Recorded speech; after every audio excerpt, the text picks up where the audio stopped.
Mga adlaw nga Sabado, mga higala, anian na pud ko aron ihatod kaninyo ang mga maayong balita dinhi sa Central Visayas.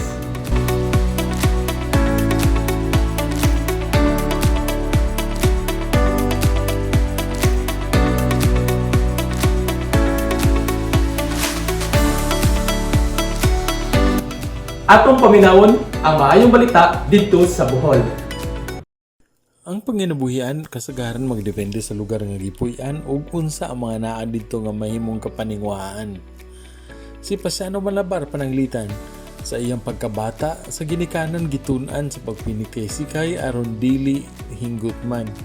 Ug kay nanimuyo duol sa kanipaan, natural lang nga kini mo'y iyang kabuhian. Si Manong Pas dihang bata pa silibtan na ang iyang kadua, ang palwa sa nipa putlon ug saspon aron ang mga lukay asibiton.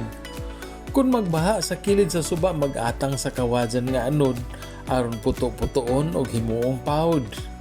Sinaguso nga lukay ang pangtahi laay sa sagisi kay aron dili dali malugti.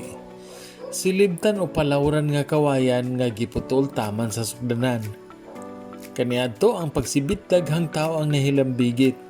Dunay tigpanasa, magputol, magsaguso o magbugko sa sinagusong nipa. Ikarga kini sa bangka o i-deliver ang sinasangad to sa mga manibtanay. Duna say magkuhag kawajan, bukon o gutad-gutaron aron silibtan himuon.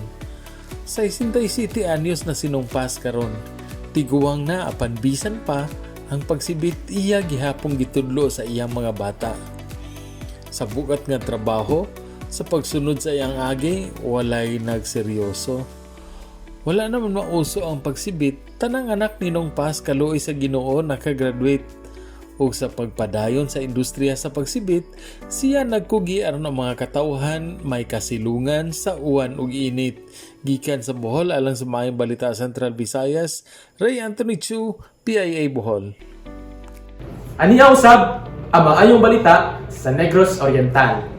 Nakadawat og hinabang gikan sa Department of Trade and Industry ang 23 ka ginagmayng negosyante na nasunugan og tindahan. Nanggikan sa Shaton, Ayungon ug Mabinay ang mga benepisyaryo sa maong hinabang ilawom sa programa sa DTI na pangkabuhayan para sa pagbangon at ginhawa.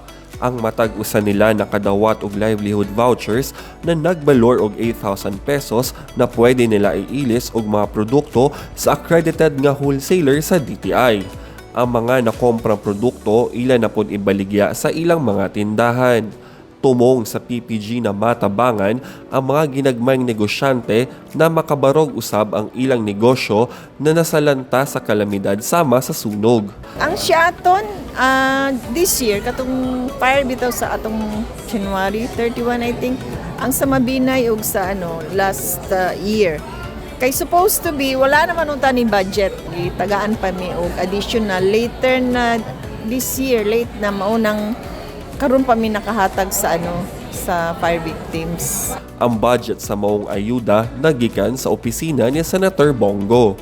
Usa sa mga nakadawat sa ayuda si Janice Palama na taga Malo, Shaton. Dako kayo namong pasalamat. Makaingon ra kagamay para sa uban pero dako kayo siyang tabang para sa amoa kay dili man ta permi nga naatay kwarta nga maambag sa atong tagsa-tagsa ka store. Karon ay DTI nga nihatag para maka-rise up na pud sa ato ang mga negosyo nga nawala. Mikabat sa 500,000 pesos ang danyos sa sunog sa iyang tindahan na nahitabo atong January 31, 2023.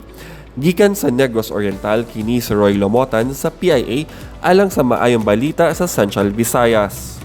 Mauusab kini ang maayong balita dito sa Siquijor.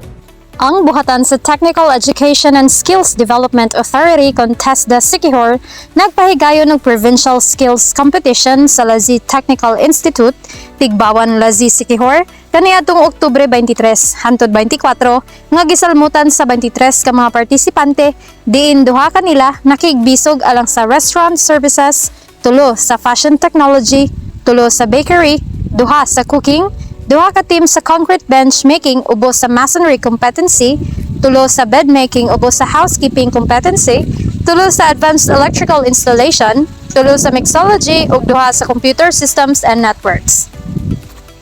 tumong sa kompetisyon nga mapromotar ug mapalambo ang dekalidad nga kahanas sa mga nisalmot ug ugma damlag marepresentar ang nasod sa mga international nga kompetisyon.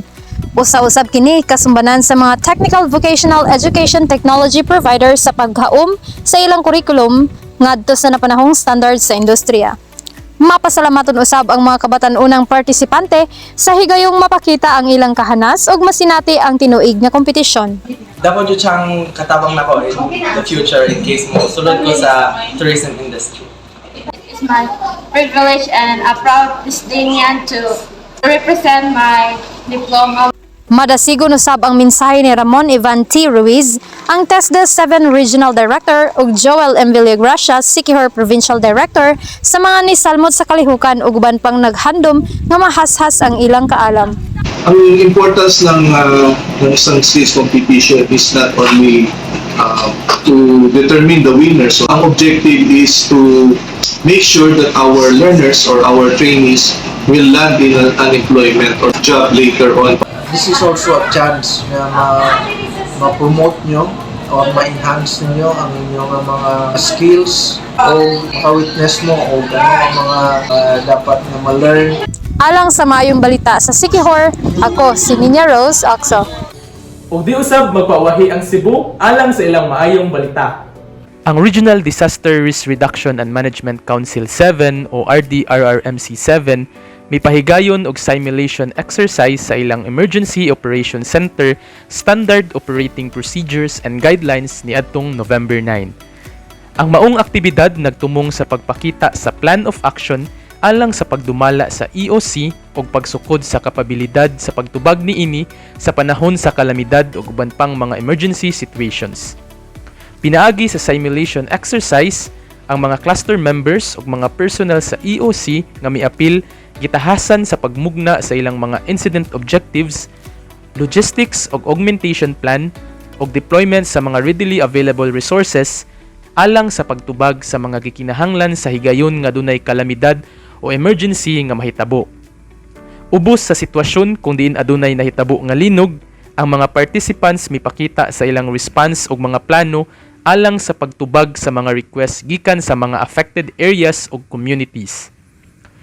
Gi-demonstrate usab sa maong kalihukan ang mga pagabuhaton sa mga member agencies kabahin sa augmentation and support assistance nga ilang matunol ngadto sa mga LGUs o mga disaster risk reduction and management offices.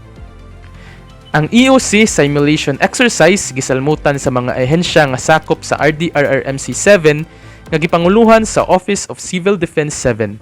Kini subay usab sa 4th quarter nationwide simultaneous earthquake drill nga gipahigayon sa samang adlaw. Ug mao kato ang mga maayong balita dinhi sa Central Visayas. Alang sa dugang detalye, bisitaha ang mosunod.